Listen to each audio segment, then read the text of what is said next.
To me, it felt like a moment between me and this beautiful predator. It wasn't for the media or the papers or anything like that. That's the first question. Did you take a photo? And so it immediately puts you on the defensive, because when you say no, people say, well, it didn't happen. You're on the back foot of what's your little story. Welcome to Big Cat Conversations. We speak directly to people who've encountered one of Britain's big cats. We also discuss the bigger picture. I'm Rick Minter, and thanks for joining me.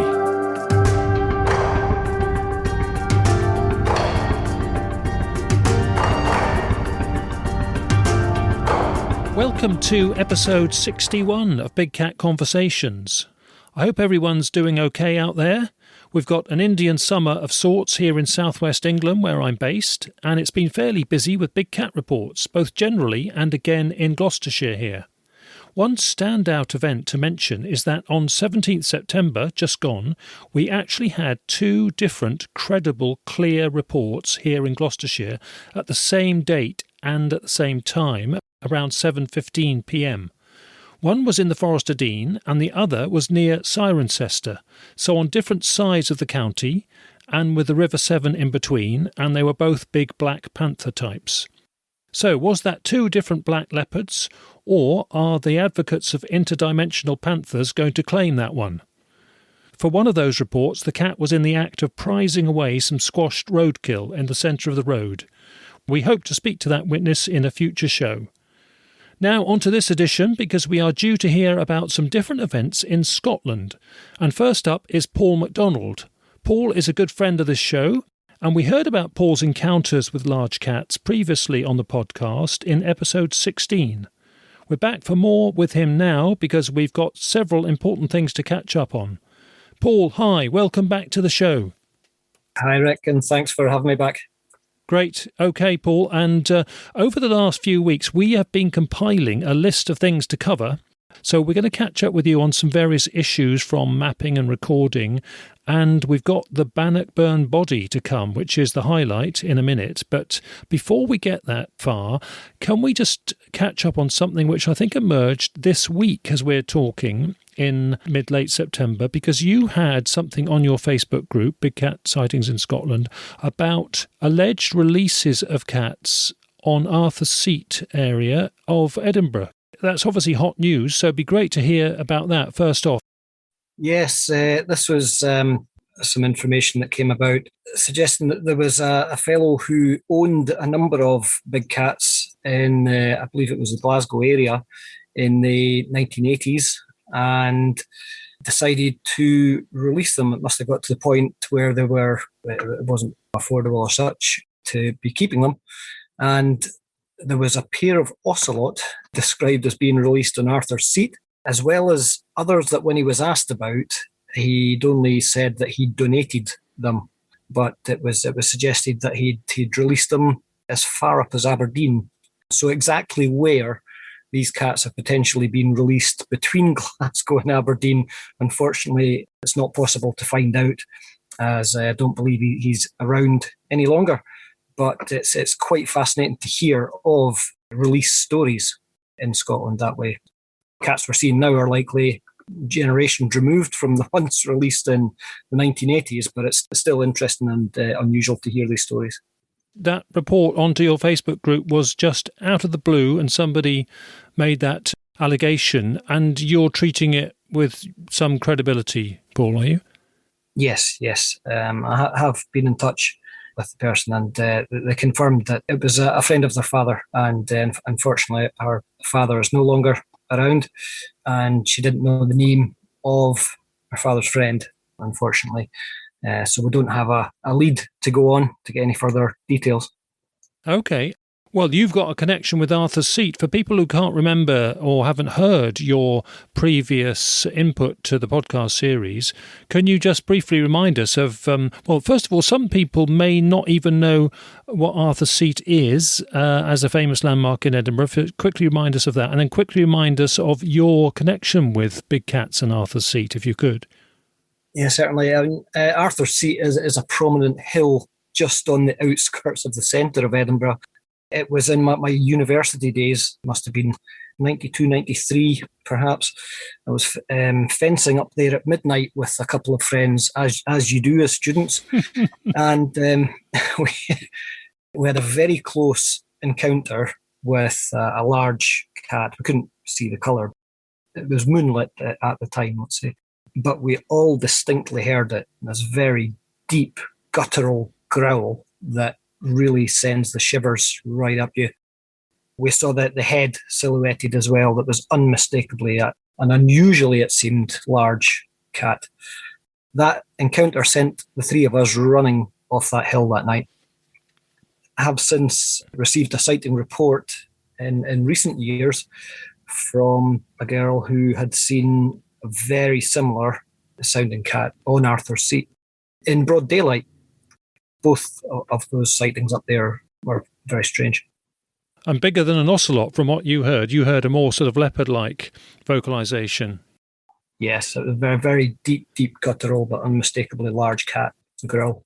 Knowing Edinburgh like you do, because you've been based there for a long time, it is a place, presumably, where it would be convenient to deposit an exotic pet that had grown too big or too expensive to look after, because it is a bit of green space. It's quite, although it's fairly central in the conurbation, it's still a bit of a green lung, isn't it, where you can get away from people. If you wanted to quickly discard something, it would make sense to do it there, wouldn't it? Yeah, you certainly could do. I mean, Edinburgh is quite green and open generally, but especially in recent years, there's a lot of CCTV around, and there's a lot of activity really at all hours in Edinburgh. You would expect a lot more sightings if there were cats, in fact, on Arthur's Seat. I suppose then, two ocelots. Ocelots are pretty small, aren't they? The only thing they're going to mess up is other people's cats, I suspect. They're not going to be a danger to humans. This can be a sort of bit of a menace to other pets in the neighbourhood. We are going to hear in a couple of podcasts episodes' time about some sightings in the south residential areas of Edinburgh that you guys picked up, you and your network picked up over summer months. So that is an unusual episode to hear about, and I'm looking forward to hearing about that with your colleague David. Great. Okay. So I think we've got a long list to get through, but we're going to get straight into the highlight, which is this unusual large cat body that you helped recover in Bannockburn over a year ago now. And we often say, well, there are lots of sort of pros and cons of Facebook. It can be a bit of a rowdy place sometimes and not always sort of helpful to the subject. But this was a real gem of an event which turned up. And we've got to thank Facebook from it, because somebody announced this find of what seemed to be a big cat body, and you made contact with a guy and went to recover it. And can you tell us all about it, please? Yeah, certainly. The report was put up on one of the Facebook groups, and I was lucky enough to see it within some minutes of it going up.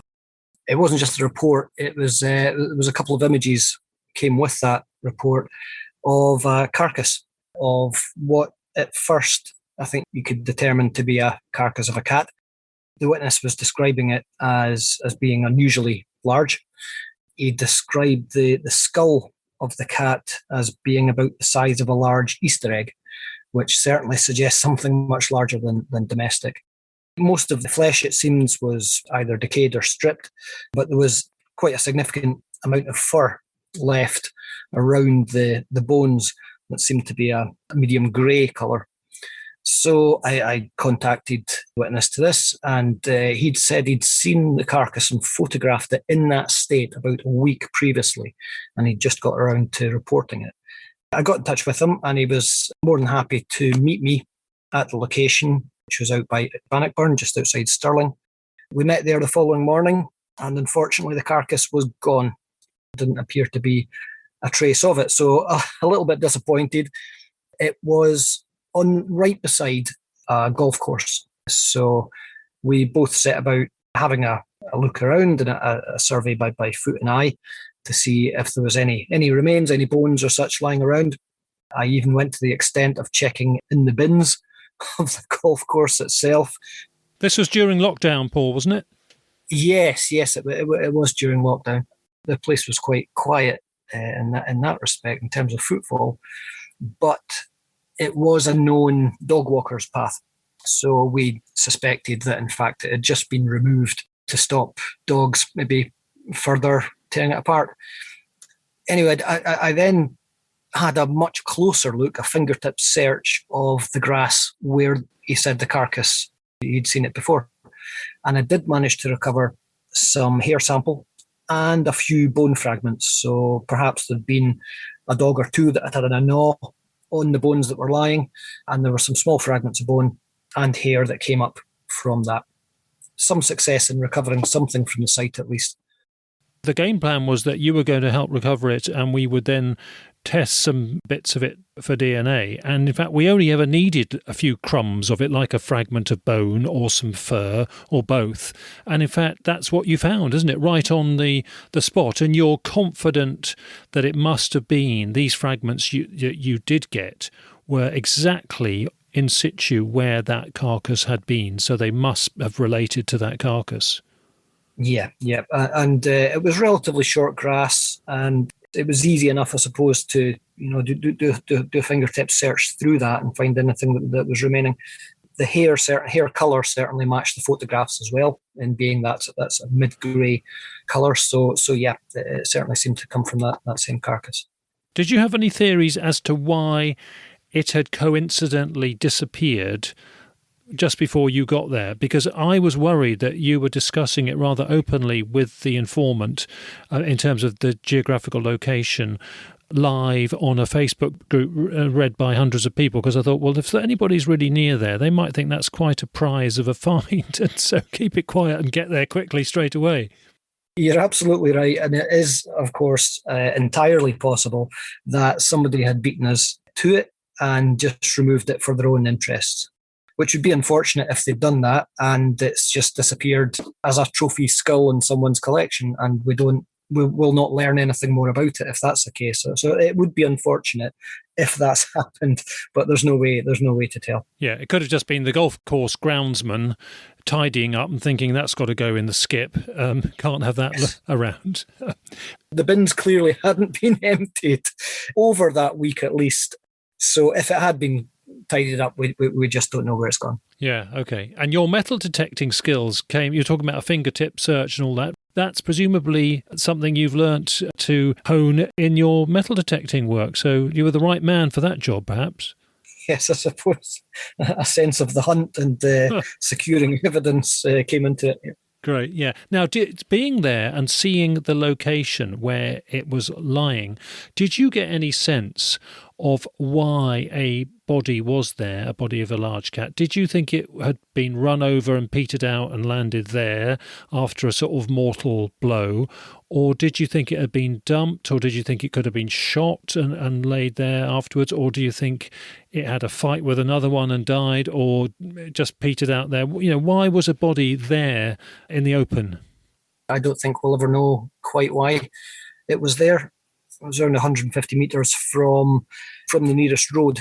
Of course, there was a road leading to the golf club itself. It's possible that it could have been struck and severely wounded by a car, or had a tangle with something at least its own size. We just don't know, and there wasn't really any way to tell that from the images. One of the images did show the majority of the remnants of the carcass, including the legs, so that the long limbs you'd expect from a cat were there, but they seemed intact also. Yes, great. And we must thank the informant for this, both alerting you on Facebook, then helping you. It's so frustrating that there's no clear scale reference, like some keys or a foot put into the photograph. We are going on the witness's word, aren't we, that this was a large Easter egg size skull. But I think from the photos, which we will incidentally put on the website for this edition, episode 61, on the refs and links page on our website, so people can see it there. I think it's reasonable to say that it does look like the witness claims it does in terms of a size. Yes, that's the only scale of reference we do have, is his own description, to say that head was about the size of a large Easter egg and unusually large. I'll help with the next bit, because we then did some DNA testing, and I think when we were looking at the photos, even before you got there and while we'd sent the stuff away to labs, we were speculating that in terms of key candidates, it was, and the scale that was described, and actually looking at the skull photo, we were going for likely links. In the early days, that's what we were speculating about. And that was, I think, largely based on the reported size of skull and the colour of the fur, that mid-grey colour, which certainly was nothing like a melanistic leopard coat, and didn't quite match puma either. And there was no clear banding going on in the coat as well. Yeah, in the early days, that was our first ideas. Very interesting that the informant did recognise it as an unusual animal, likely cat, and then find you, because it's speculated that you wouldn't get many bodies of cats in the open because they tend to die undercover. So a lot of the sceptics and a lot of people generally say, well, where are the bodies of these cats? Well, you'd be hard put to find them if they're dying undercover like most cats do. Then you're unlikely to find a rotted body, a body that's decayed and nature's reclaimed it. And if you do see a skull at a distance, you might be hardly going to think, well, I must examine that, because rather than the badger's skull or something, it could be a cat. It is just chance that this guy was very cooperative in this. Yeah, he was perfectly happy to help us try and identify what was there.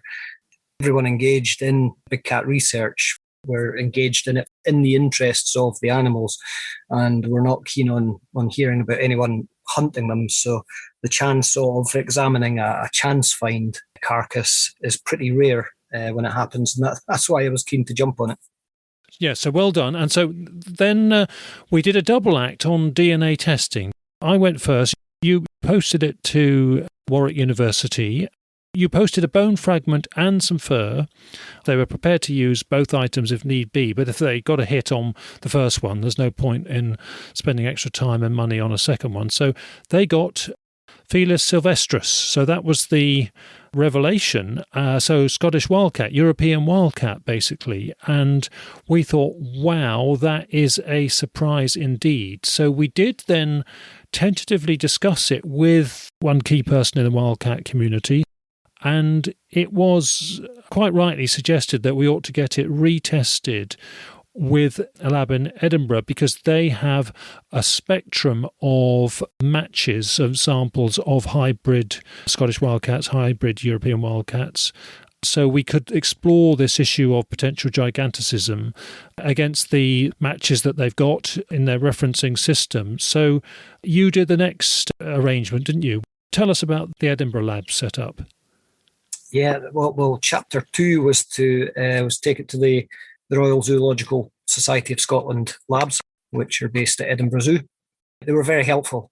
Unfortunately, lockdown delayed the process, but that was out with everyone's hands. But we did get a result in the end. Initially, they did run the sample through their usual Felis sylvestris hybrid test, to which we were informed it scored quite low. So they weren't suggesting it was wildcat. Then they ran a mitochondrial DNA test, and it came back with the result of Felis catus stroke sylvestris. That was the result there.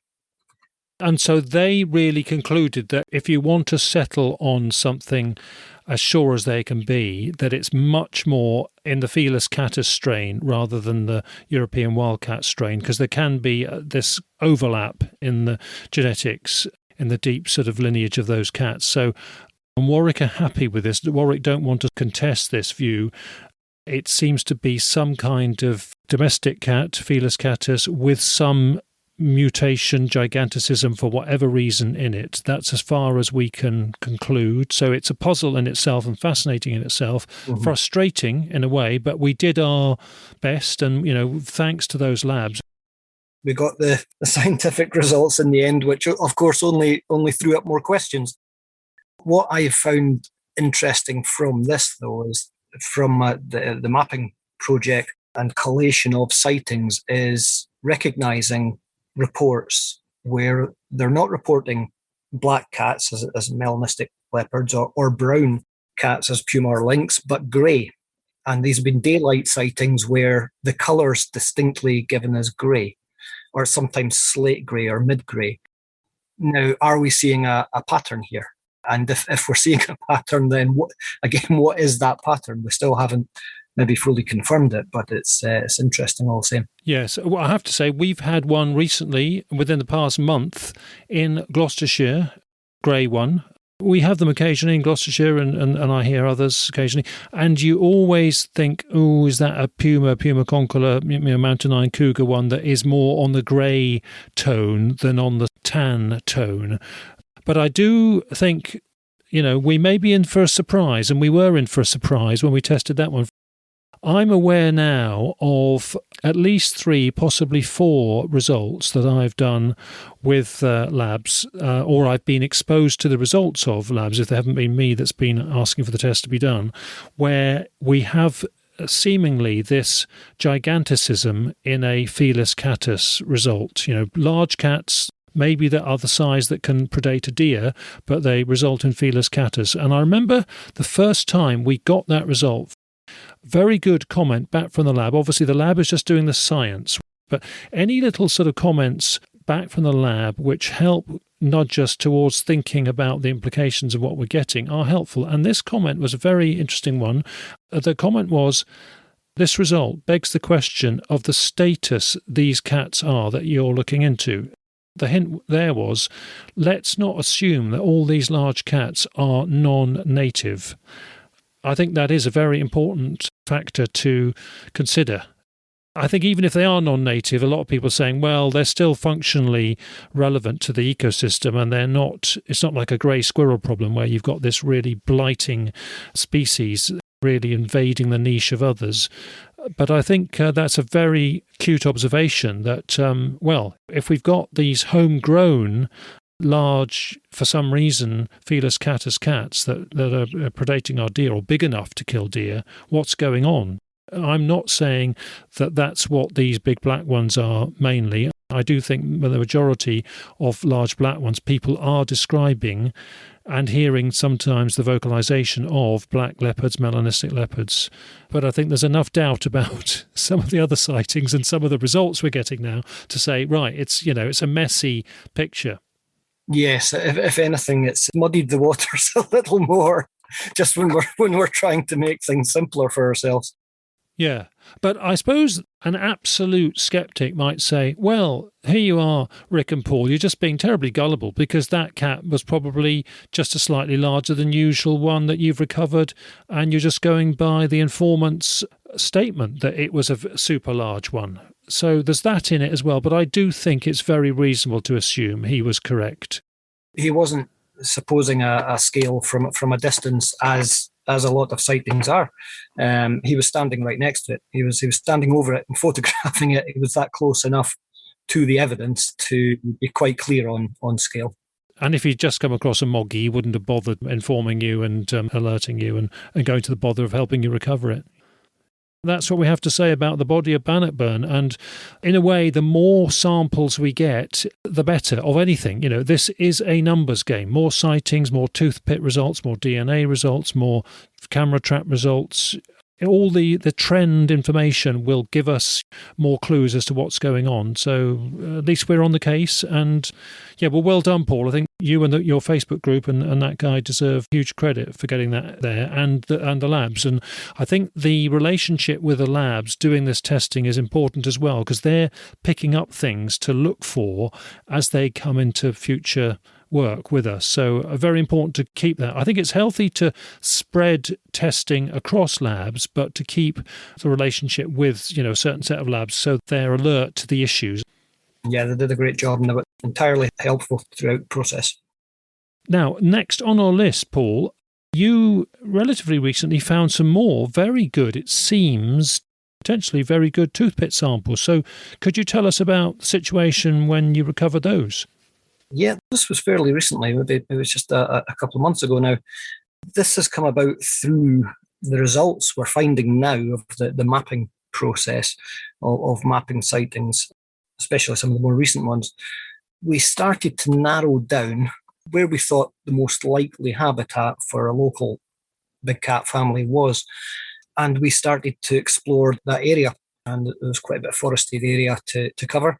The first day out there and doing that, of course, you go out with high hopes, expecting to find a concentration of fresh kills and, be right on the case. But of course, that never happens. We did find only the remains of one carcass, but it was only on looking closer at it, it looked much more interesting. Now, we knew we were in the right area in that we have a concentration of sightings around us. We have one report of the carcass of a roe deer up a tree in this same stretch of edge of forest beside the river. So we know there's been activity in recent months and years. This one carcass, it was bones in a concentrated spot. We started looking for tooth pitting, which is something we do now since, I can't remember which episode it was, Rick, but you had an excellent episode that discussed the importance, significance of tooth pitting and looking for the triangular pitting of carnassial teeth. That's something we always make an effort now to do. Episode 9. Episode 9. We always look for the scapula, bones and pelvic girdle. And right enough, on these, we were finding some quite clear signs of carnassial tooth pitting, distinct triangular pits. But it was on closer examination of the mandible, the lower jaw, that we saw something really suggestive of big cat kill. And that was puncture marks either side of what's called the angle of the mandible, where it changes angle abruptly.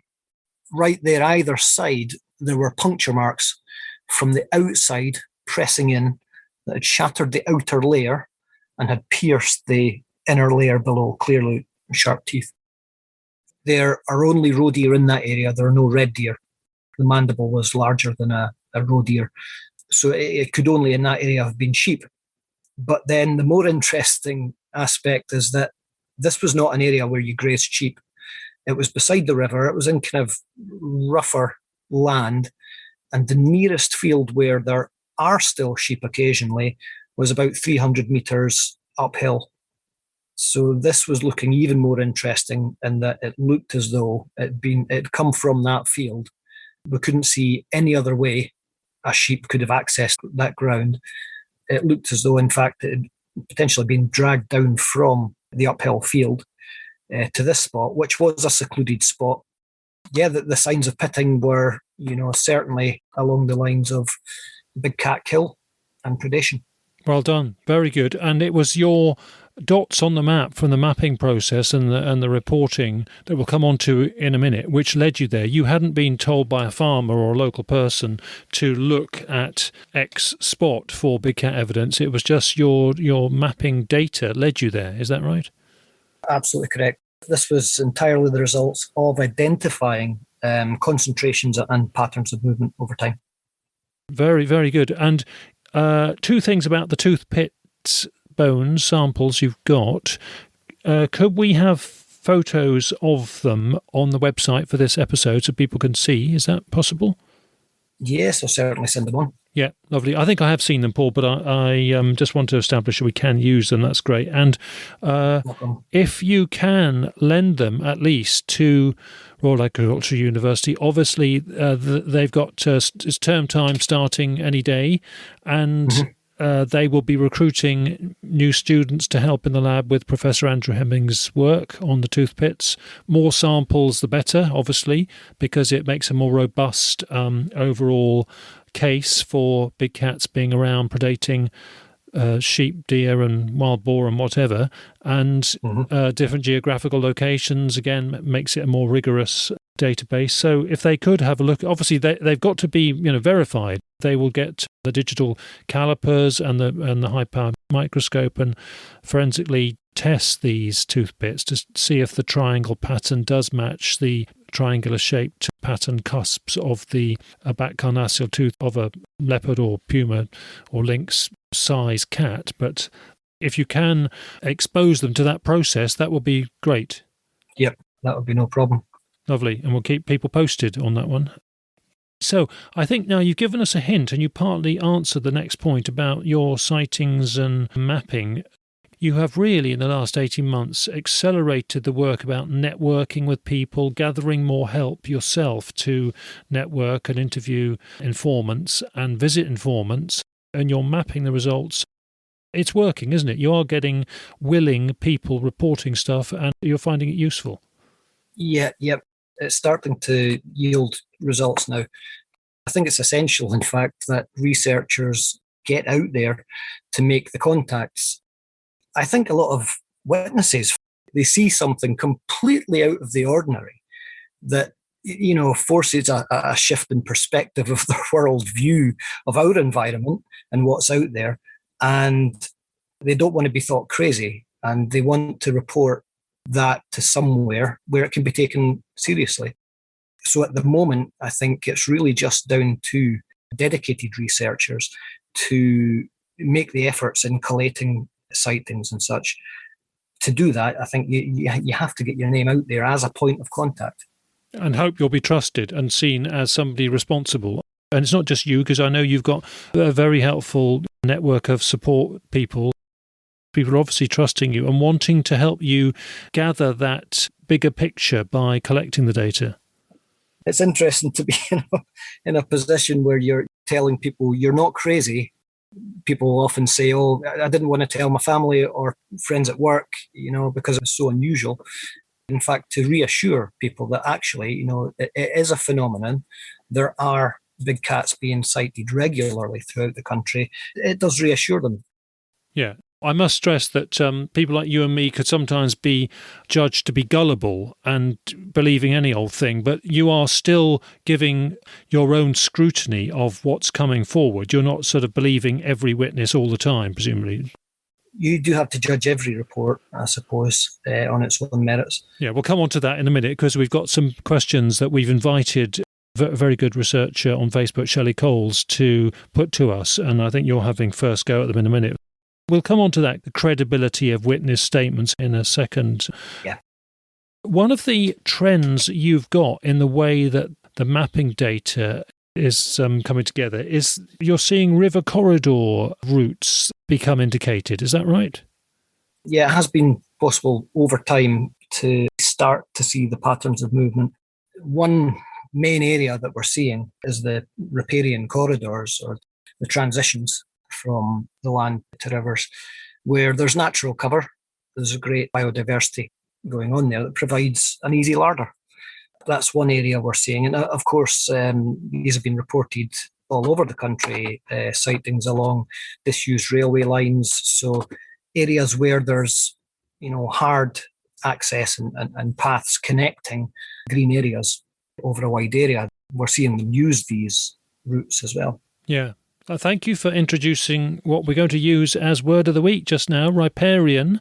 I've just looked it up, Paul, because I've always assumed it meant river corridor, riverside. It actually literally means river bank, but I think it tends to get used for the river corridor zone, and that's what you mean, isn't it, by your use of the word riparian?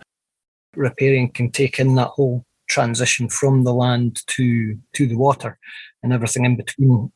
Riparian corridors are unquestionably a natural habitat that we're seeing. You can literally track sightings to one side and the other of the corridors for quite some mileage. That was quite clear to see from the mapping. You'd only see from that overall aerial perspective as well once you gather in the sightings. It is starting to show up habitats and patterns of movement over time.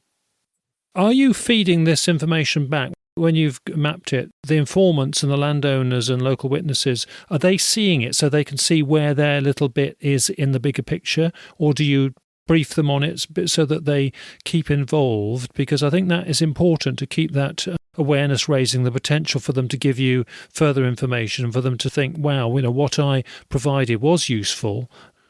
I do say to every witness that comes forward with the report that their sighting helps build the bigger picture. The bigger picture is joining the dots.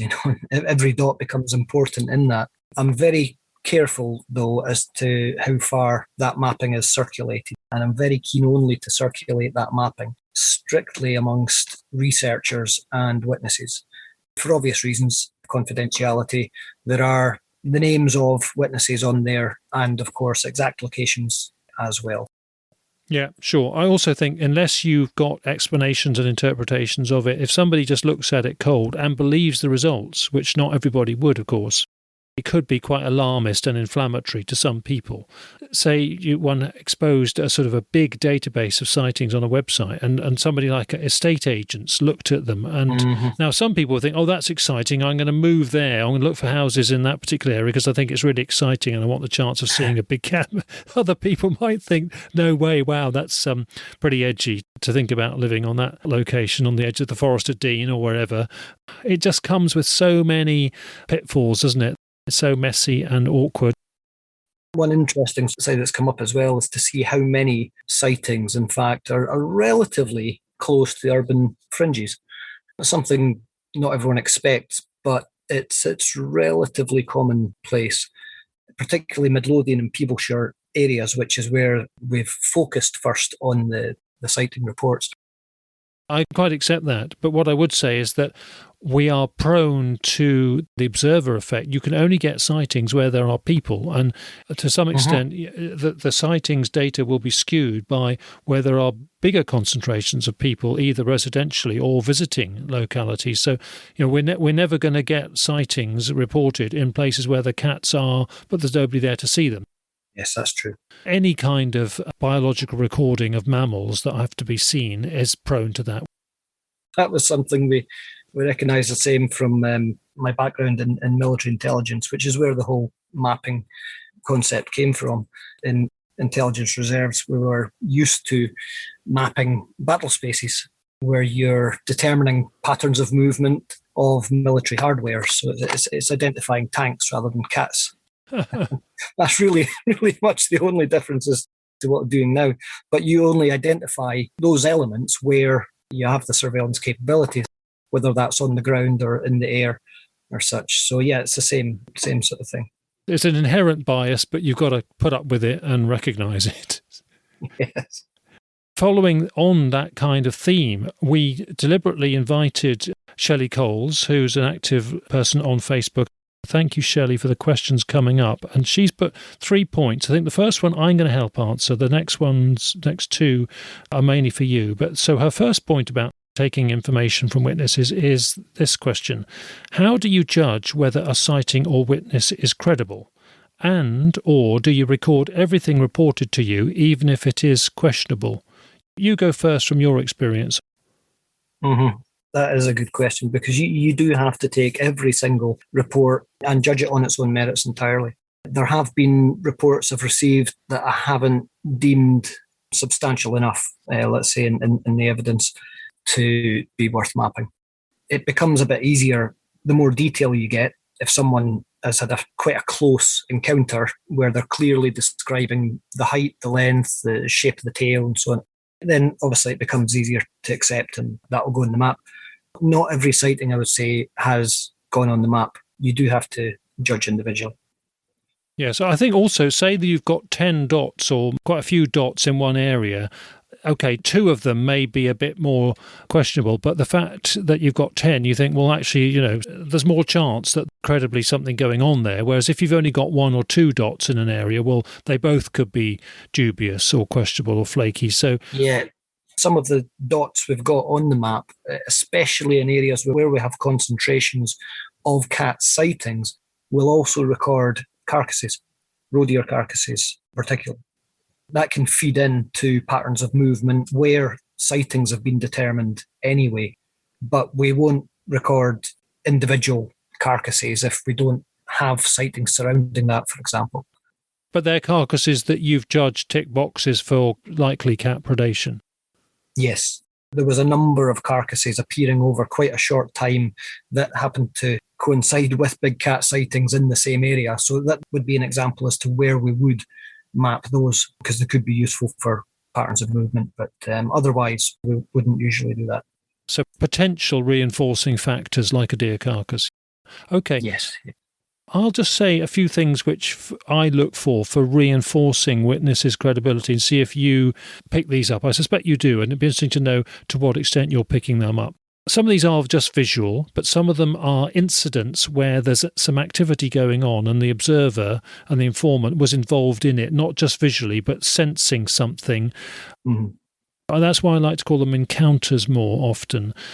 I would say about 20% of the reports I've had, and I've had up to nearly 1,400 now over the years, including at rural shows, where I'm speaking with the people often for half an hour or more, eyeballing them and sensing their conviction and their emotion. But around 20% involve a dog or a horse with the witness who has reacted as well in a very unusual way, often in a spooked and edgy way, a nervous way.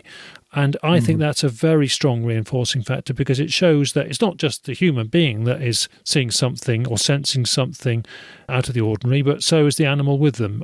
Do you pick that up in your records as well? Yes, absolutely. Sometimes do. And yeah, again, it's going on what you know has happened in that area as well. That is a factor as to whether you decide to map it or not. An example would be one of a witness we know who's clearly seen a big cat before, but he's also reported in one occasion he was walking beside a certain stretch of woods and river, and his dog suddenly senses something. They hear a crashing through the rhododendrons in the opposite bank. Anyone reporting out the blue, you think that's probably a deer. It could have been, but with a sighting just a couple of nights before in that immediate area and other sightings around, and this is a fellow who's seen a big cat before and kind of knows the signs and what he's looking for and how his dog's going to react, then you tend to take that a bit more seriously. I can remember one like that. I was following one up with a couple of colleagues on some land in Gloucestershire, and about 2 days after the most recent sighting, and we heard exactly that kind of crashing, that nimble but heavy animal darting off through the woodland not far from us, and the horse in the corner field right by us was really edgy and making a sort of snorty warning sign through its nostrils. We can't prove it was big cat, but we did assume together that was likely the big cat was still around. It had spooked the horse. Without any context, we wouldn't have really made such a conclusion. It was still a tentative conclusion, I might stress. But two more I'm going to go for to help answer Shelley's first question about credibility. The other one is proximity. Now, some of these reports are so close, they're almost immediately in front of the person. The animal is absolutely within 5 metres of them or closer, either the other side of their car windscreen or sometimes not, sometimes in the open.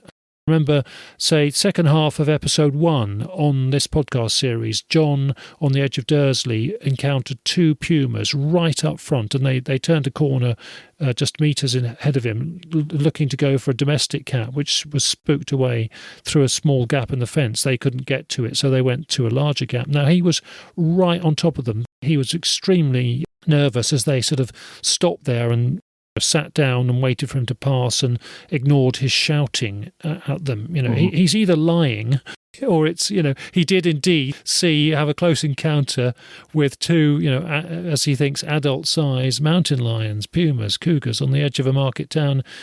We have had similar proximity sightings in Scotland, in Midlothian, where you have, quite a wee road network going through the green, and a good number of sightings in the early hours of people driving and cats crossing, but several of those have been very close to their cars.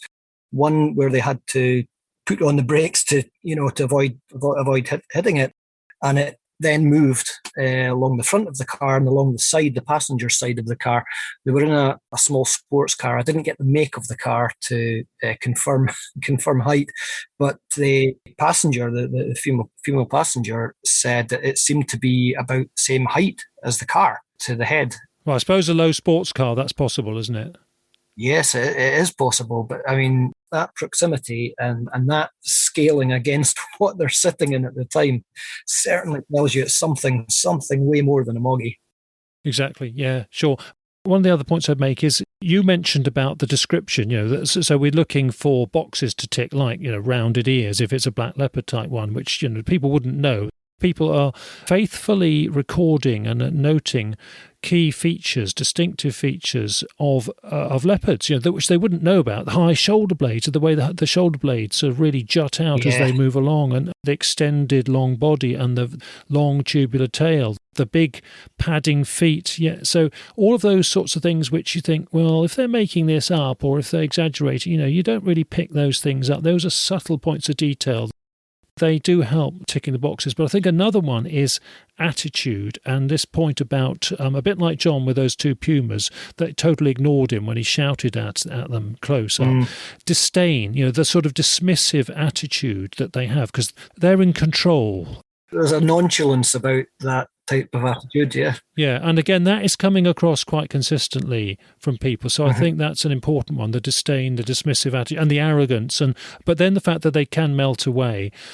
A classic one I had of the disdain, or where the sort of cat is giving the vibes that I'm in control and so you better leave. It was a lady, I think I mentioned it with Jay and Rhoda, in a Cornwall quarry. This was a reporter at a rural show, and she said she was on a walk with her dog going down into one of the quarries in Cornwall on the edge of the China clay area, and she said she was terrified because her dog was a bit ahead of her, and then suddenly sitting up out of the scrub was this huge black panther. She thought, I'm totally exposed here. The dog is even closer and we're for it. And she said that the cat sort of sat up and gave them a glare, and she had all the vibes were, this isn't convenient, beat it. There doesn't need to be an incident, but I'm going to win if there is, sort of thing.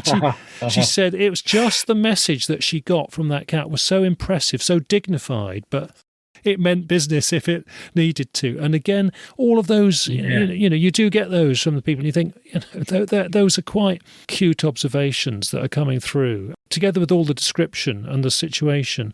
That is why I call them encounters rather than sightings, largely. So yeah, there's all of that and more, really. So thank you to Shelley for that. I hope that partly answers the question. So second question that Shelley had was, and these next ones are far more for you, Paul. So question 2, how far do you feel that your methods of recording and mapping sightings correspond with those used in other regions? And or how much do you work with other researchers on recording and mapping? So Scotland in comparison to elsewhere, and are you networking with other people? In fact, Paul, you and I just did discuss this in the past. When you first got going, we actually thought that at some stage it might be worth you chatting to the Southern Scotland Biological Record Centre, because they would be taking and assimilating data of other mammal recording. And eventually, when this gets more mainstreamed, maybe we should expose all of this system to the biological record centres and just treat it like mapping any other mammals. But obviously we're breaking ground initially, but so that's the ultimate perhaps. But in terms of you just swapping notes with other people doing it, do you do that, and are you noticing any parallels? I've not to date worked with any other researchers on mapping. I haven't been aware of any other mapping project for big cats in Scotland to work with that way. There was a website, a Big Cat Scotland website, with a good number of collated reports covering decades on it, that's been very useful to link in with and map some of those reports. Initially, the focus was the more immediate area around here, Midlothian and Peeblesshire areas. That's been very productive. But now I'm starting to expand the mapping out to cover pretty much all of Scotland. So it is quite ambitious, and it's going to be a long-term project at that. And I can only feed in at the moment of what historical sightings we can come across online. It's always an ongoing, growing project, of course. Every new report that comes in will be from someone that's either seen something themselves or they're reporting of a sighting they know of. And often you'll find if someone has seen a cat, quite often they'll hear of somebody that's heard of reports in their area, and we can, ask witnesses to follow up on that and provide more leads. It's constantly expanding in itself that way. And of course, there has been historically some good work in Scotland. There have been previous sort of web-based groups that have done very good work in Scotland in the past. They all seem to be petered out. You've got a legacy there to build on. That was very helpful at first to establish a base of sightings in the local areas to go on. And then it's been as much down to getting out there, knocking on farmers' doors and asking strange questions. And being thick-skinned, because sometimes presumably you do meet a bit of people are puzzled or suspicious or just think you're an annoyance. You've got to be prepared for all of that, I guess. Yeah, of course. You don't know exactly the characters of who you're approaching to begin with. It has been productive. There was one farmer locally I spoke to. He said, oh, yes, he'd been aware of sightings and told me that on one occasion his 2 dogs chased off a sizable big black cat off a field, and he got a very clear view of it in daylight as the 2 dogs chased off a cat that was larger than them. It was collies he had. And he told me which direction it bolted off, which was useful as well, because that also tied in with other sightings in that area too. That kind of behaviour, very useful to know. Okay, final point from Shelley is, have you noticed any particular trends or differences that apply to Scotland more than other regions, e.g. types of cats seen, types of terrain for reports or characteristics of witnesses? To be honest, I think we're seeing the same types of habitats here as we are throughout the rest of the UK. We're seeing established corridors such as disused railway lines, active railway lines as well, riparian corridors we've spoken about as well. We seem to see these all over the UK as normal habitats for them. So I don't think we're seeing anything different necessarily. We do have some vast expanses of remote areas such as the Cairngorm mountain range, and there are reports on the periphery where earlier you had said that we're only getting sightings where people are, and that is on the periphery of the vast expanses. So there may be more in these more remote areas than we know. Yes, sure. Although I have to say, I don't think the cats particularly like hostile, severe environments because, they're hostile and severe for a cat as well as for a human being. And so in those rugged areas of landscape, I think it's the tight sort of wooded valleys where the deer might be as well that the cats are going to sort of use as a refuge. So to fully answer Shelley's question, do you think there's any Scotland distinction in this, in what you're getting, the information you're getting, even amongst witnesses?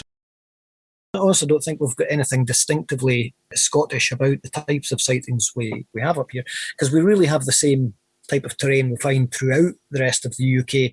It can just be a bit more concentrated and condensed and hilly in some areas. Other than that, I think we're finding the same types of habitats and the same type of people coming forward. Well, thank you to Shelley for those questions. I hope that is a reasonable stab at them. And in fact, I'm going to sort of extend it now to say to you, Paul, how do you personally assess the progress you've been making on this recording and information finding and mapping?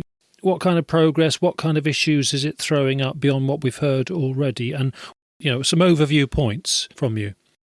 Some of the issues when we receive fresh reports is you're always getting there. If you're following up on a report and you're going out in the field to look for prints or such, you're always arriving after the event. You're always getting there after something's happened. So you're looking for that scant trace of evidence, if it's there, if the ground's not too dry. There's always ifs, and you're never guaranteed results, of course. So it is a bit of a needle in a haystack. It feels that way at times, but when you make finds of a carcass up a tree, let's say, or tooth pitting that's right, a kill that shows all the signs, or a reasonable print, then it is worthwhile. Even if it's a small thing, it's another little bit that feeds into that big picture. And that's, in the long run, I think what we're all looking for. We're all looking for that good evidence. Of course, everyone wants the 10 out of 10 picture or footage. And that would certainly, off the back of mapping, narrowing the ground, putting the trail cameras in the right spots and getting that result would be certainly, I would say that would justify the mapping fully, that it works and it's certainly worth doing.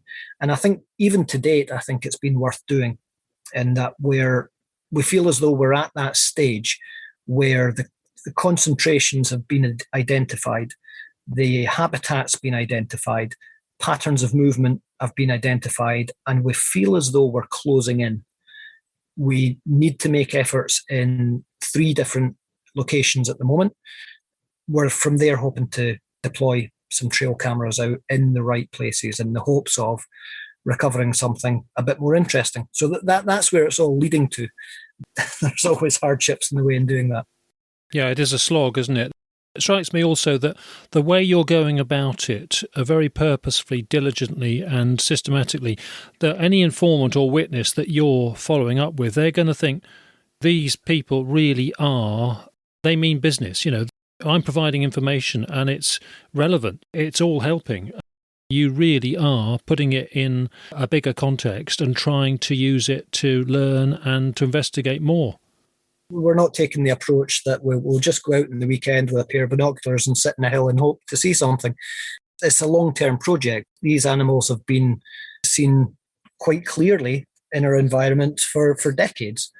The nature of the sightings are so chance and fleeting often that that's perhaps the best we could hope for. We have to take a long-term approach to this, and we do have to be diligent, and every little detail of evidence counts in doing that. Okay, and your point about being late on the scene, after the event, I always think about that when I'm setting up a trail camera on the new landowner, property owner. I think it's vital and important to do so, but I'm always thinking, well, we're pretty certain that the cat's been here, but when, if ever, is it going to come back? And is this an absolute futile exercise? But you've got to do it. Absolutely. We've been there and done that as well. We had 2 trail cameras sitting up on a run, an animal run that we had a very clear sighting from. This is quite locally to myself in the borders here. The fellow had seen it quite close in front of his car, another close encounter, if you like, where it ran across the road, it ran up the opposite bank. He said it seemed to know where it was going because it didn't just run up to the fence, it ran to the corner of the field where the usual animal run is. So we thought, of course, well, this must be a regular run for it. We had cameras sitting there for the best part of a year and nothing other than, some amazing shots of roe deer, squirrels and pheasants, the usual suspects, but absolutely nothing, and dog walkers, but nothing out of the ordinary at all, which made us realise this perhaps might be the only time that cat's been here, or maybe it passes once a year or every 2 years. It made it clear it wasn't a regular run, and I think we can only determine the paths and routes of regular run by finding the concentrations that way. That's where the mapping starts to pay off. Sure, no, I quite accept that. I also, and I know other people, get reports of where the landowner or the property owner says it knew where it was going. I think it's done that route before. Mm-hmm. They're so purposeful, and if they know where the sort of gap in the hedge is or the hole in the fence is, you think, well, hang on, it must have done that before because it went straight for it. Mm-hmm. Unless it's sensing the mammal trail and scenting the mammal trail, so it's following the mammal trail, then they all go through that anyway. But I do feel we don't know about the interval of the visit. That is the problem. So you just said you had trail cameras up for a year and nothing happened. Now, coincidentally, I have had a call today from some horse stables that last had an incident about 18 months, nearly 2 years ago, that they knew about. The cat may have been back since, but they said all hell was kicking off last night, and can I phone them to discuss? And I'm the only one who goes to check the cameras there, and it's quite a way off. But that, I would say, that there's no known recorded activity there for almost 2 years. The intervals have varied before then. So we never know, do we? I'm a great believer in, once I put a camera up in a place that seems to be a general zone of cat activity, I will just leave the cameras there for as long as I can. Obviously try and make sure that they're changed every 2 or 3 months, if the battery should just about last that, if they're set on photo burst. And give yourself a chance, but also keep in touch with the landowner and visit the landowner if they want some kind of reassurance or second opinion if they've got issues on their land because of the cats. But yeah, it's that interval that we never know, and I think it can vary. It's a waiting game, isn't it? Yeah, we're petering out. Paul, thank you very much for all of this update. so important and useful for us all to hear. We're going to talk about Larkhall very quickly in a minute, because that's going to be our next guest. We're just going to have a sort of finish with a 10 minutes from Derek, who's property owner at Larkhall, where they had this bit of footage, which of course people are very split on. We'll get your take on Larkhall right at the end. But finally, is there anything else you want to say that you want to convey to us before we leave off? I would ask anyone that feels as though they're interested in getting involved and researching a bit more than enjoying the Facebook groups, which are great in themselves, but it's getting out in the field and, making the efforts in the areas where you know there are sightings or activity is important in making finds. I would encourage anyone that is interested in doing that to really just do it, just to get out there in the areas where you know they are. And if you have the confidence enough to knock on doors and ask about local sightings and find out more, it's about getting out there and doing it. And the more people we have actively researching, the better, I think. And if anyone is already doing that and hasn't already made contact with us through the group, I'd love to hear from them. So a recruiting message for Scotland, basically. Yes, why not? Let's draw our forces together and make some bigger efforts, yeah. Well, good luck with that, and I hope we do have some listeners getting in touch with you as a result of that. Okay, Larkhall. Is that how we're pronouncing this town in south-east of Glasgow? Is that right? Larkhall. Yeah, Larkhall. Yeah. Now, you had a puma sighting from there last year, is that right? Yes. In fact, I can confirm from the mapping there are a couple of good daylight, clear sightings of adult puma around the environments of Larkhall. Yep.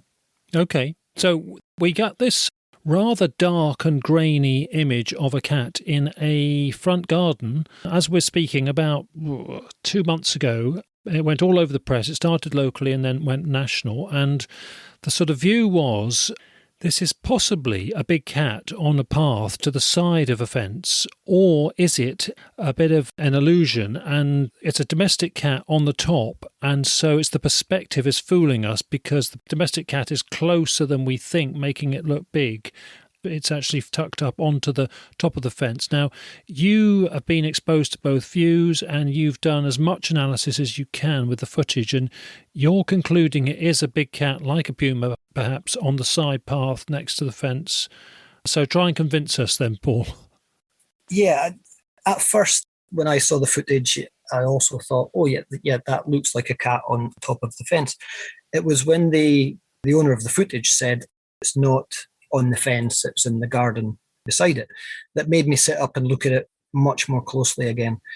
Apparently, there'd been some evidence of digging or scraping in earth in part of that garden that same morning. And when you look very closely at the footage, at the start of the footage, the cat is something like a 45-degree angle close to the fence.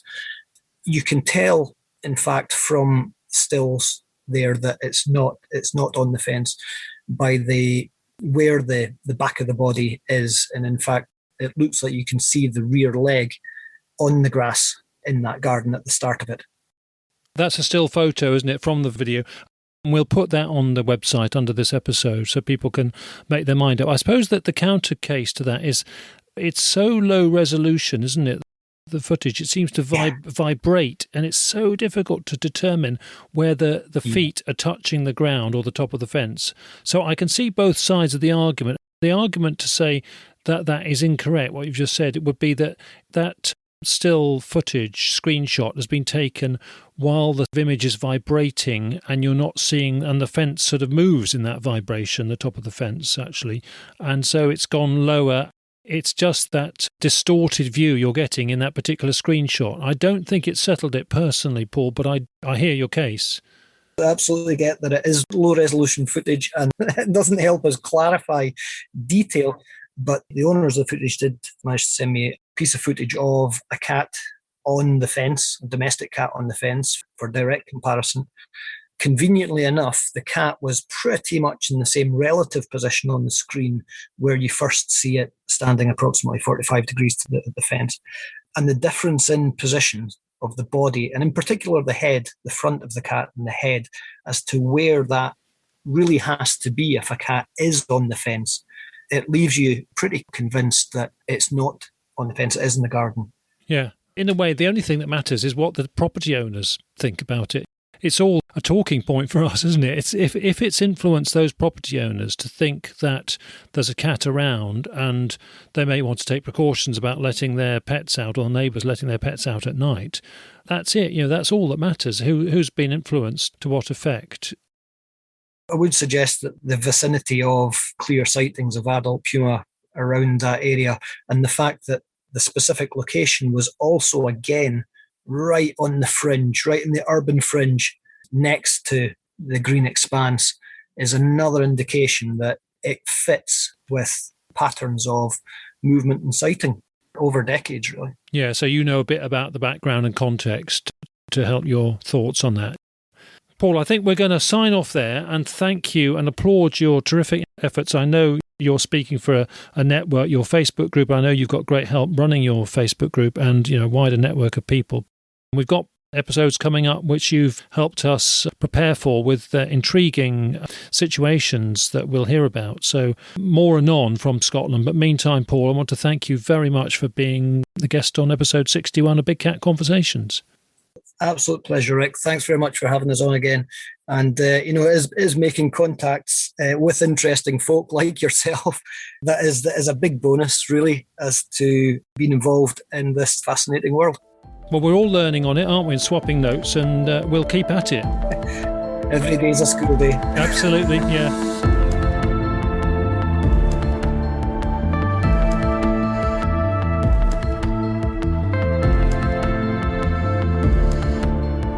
For our next guest, we are joined by Derek from Larkhall. We just discussed briefly with Paul about the incident in August 2021, just gone, when a cat of some description was caught on a security camera in a front garden in Larkhall. And we're going to speak to the property owner, Derek, who joins us now. Derek, thanks for coming on the show. Thank you. Yes, it's just a Ring doorbell camera. I woke up and checked it in the morning and I'm like, what's this? In my neighbour's garden here, I normally just go through it to see if anything's been going on at the front door or that, but this particular morning I couldn't believe what I was seeing. I just didn't know what it was. As you know, people are split on whether it is a cat on the fence or a large cat on the path beside the fence. I thought it was our garden. I still think it was. And it was just the size of it when I seen it. I was kind of blown away by it. Had you ever seen, incidentally, at night, a domestic cat on the fence on that camera? It was the next day there were a cat on it. It looked very small compared to what I seen. And it was nowhere near the size of that one that we seen at night. Your reckoning of it being on the path beside, how are you justifying that? Because it's difficult to tell, although I think we've got one screenshot from the video, haven't we, where the legs do seem to be separate from the top of the fence. Yes. I suppose the sceptics would say, well, that's because the video is vibrating because it's low resolution. That screenshot is caught while the fence has gone lower, so it's not perfect. But you're the key people that matter. In a way, it doesn't matter what any of my contacts think, really, because you're the one who has to deal with it. What did you reckon from the feedback you got from friends and neighbours? Did they all agree with you, or did you get some people challenging your view that it was a big cat? My family and friends it definitely looks like a big cat, but the feedback for the papers and that are obviously different. You get a lot of people on making a fool of you and that. Obviously, they don't know me, but we were as confused as anything else. We were just wanting to know what it was, you know what I mean? Because it is intriguing, isn't it? A big cat like that, if it's a mountain lion, puma, something like that, it's got the whole of the wilds of Scotland to roam in, and it chooses your neighbour's garden in your residential area. That's what we were thinking as well. Is there any catnip, or is there anything that might draw in a cat, a big cat, if it was a big cat, in the garden? I don't really know what they eat. Or up the park, there's a lot of rabbits up the park, but I don't know. Well, they certainly would eat rabbits, certainly, and deer and foxes and neighbours, unfortunately, domestic cats and pet cats if they get the chance, perhaps. Yeah, so was there any other circumstances that made people suspicious? Did anybody's dog suddenly bark in the night for a suspicious noise, or was there any scratching in your neighbour's garden or anything like that? I go out and cut the grass regular, and I get into my neighbours just to cut up the side of my fence. And under her garden, she doesn't stay in there a lot. It's overgrown. And after that, I looked at it, I'm like, how's that all flat? As if something had been clawing it up. It was just totally flat. And then there was nothing there. I'm like to myself, could this have been this big cat? Everything goes through your head, you don't know. Nobody's dog sounded off that night? I was in the hospital, but my wife never heard that, the dog barking. When I woke up in the hospital, I checked the camera and I phoned my wife. What did you make of the feedback in the papers? How was it to have you and your front neighbours' gardens in the national papers' websites and all this comment on it? What did that feel like? You can't really tell my garden through that picture. That's how I was kind of wary, but at the end of the day, I'm just wanting to find out what it was, the same as everybody else. Everybody's got their opinion. And I know the camera is no great at night, but it definitely doesn't look like a domestic cat to me, but it's other people to judge, isn't it? I don't think perhaps we'll ever conclude it. I suppose what you have learnt from Paul MacDonald, who runs the Facebook site, or helps run the Facebook site that Julie, your wife, contacted, there have been sightings of very large cats like the sandy grey coloured puma, them also called mountain lion or cougar. Larkhall has had a couple of those sightings. One earlier this year. It may be a surprise, but you do get them nearby. That must have been quite a shock in itself to learn that. Yes, it was. And we even went to the police because when we thought it was a big cat, it's kind of dangerous if you're out at night walking about, but they were trying to make a fool of us, put milk out and see if it will come back, they says. They didn't take it seriously, did they? No, they just said, put a bowl of milk out and see if it will come back. Oh, gosh, okay, you must have caught some of them on a bad day then. It's interesting because police that I have contact with do take these things seriously and will, if they believe the witness has got a credible incident to report, they will give them some kind of help or signpost them on to people like me or whatever. So, yeah, that's a shame that happened. Say it definitely was a big cat and somebody was intent on shooting it. How would that make you feel? Yeah, I wouldn't like that. They've got their own life to live as well, Maybe it's just strayed for wherever it was. But I definitely wouldn't wish any harm on it. But nobody in the neighbourhood that you know of has had their pet cats go missing or anything like that? No that I know of, no that I know of. So if it was a big cat, it didn't cause any bother in the neighbourhood anyway? No that I'm aware of, no. Okay.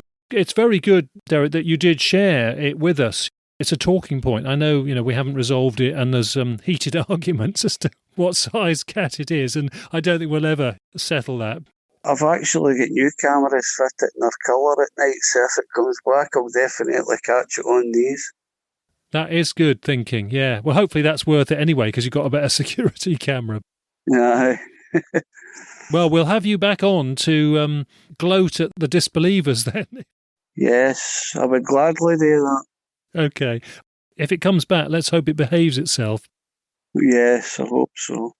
Yes, because we had one in Kent in a front garden, and a lady was out checking for her domestic cats late at night, and one arrived in her garden right next to her, and she had a lot of catnip. Oof.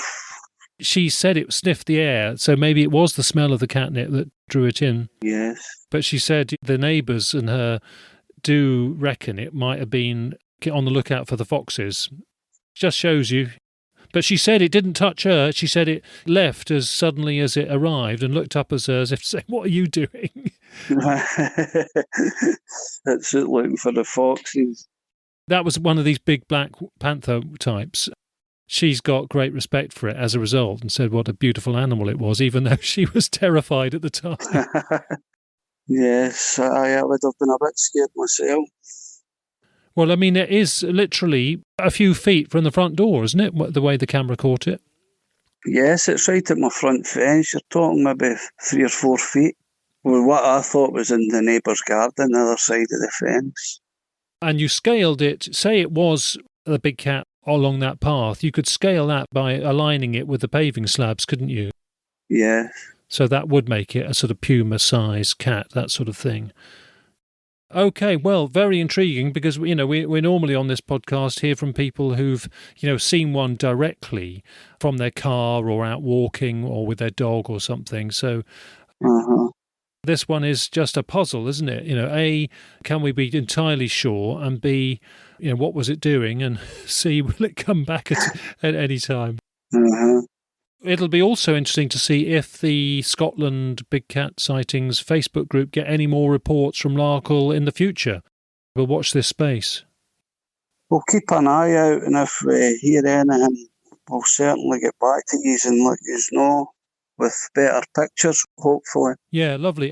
Also, if the new camera, the better camera, does get a domestic cat at night on the fence, in a way, that's something else you can look at and make a judgment on, isn't it? Aye, certainly is. Well, Derek, very good of you to brief us and listeners on this. I'm sure everybody will be very interested. It's an interesting case, and a lot of people would have looked at it on websites, on the newspaper websites, and it's great to speak to you direct and hear your own view on it. That's no problem at all. Lovely. Well, thanks ever so much for your time, Derek, and thanks for coming on the show. Thanks very much.